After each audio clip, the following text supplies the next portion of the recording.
This is the current state of the disassembling of the engine. Sorry, the motor, I guess. Rather than kind of do a whole video about every little section, I'm just going ham on it. It's just very hard to document every little step. But this is the current state of things.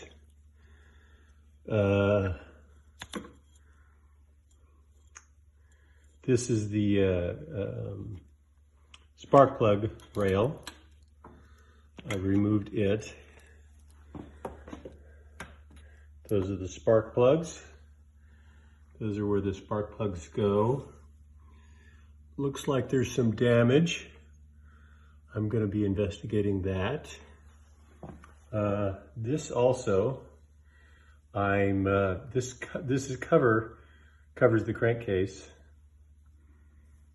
and this is what it looks like on the other side of that. This is the crankshaft.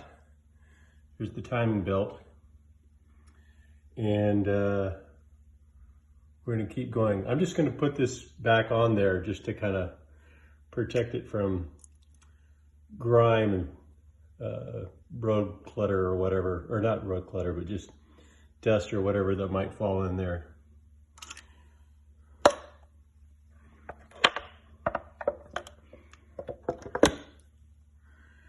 Okay. And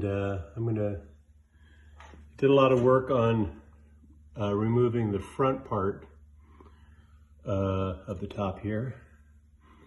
And now I'm going to switch gears and try to remove the back part, which I've done some work on. These, not sure exactly how to remove those, but that's what I'm going to work on next.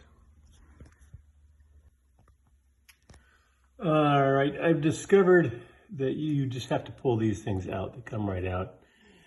I can't pull them out all the way right now because it's tied off with a cord that goes down there and a cord that goes over there. So I need to possibly work on this cord right here. See if I can undo that, and then I can just pull these all out. And thinking of putting a baggie over them just so I don't, and these as well, so I don't damage them even more.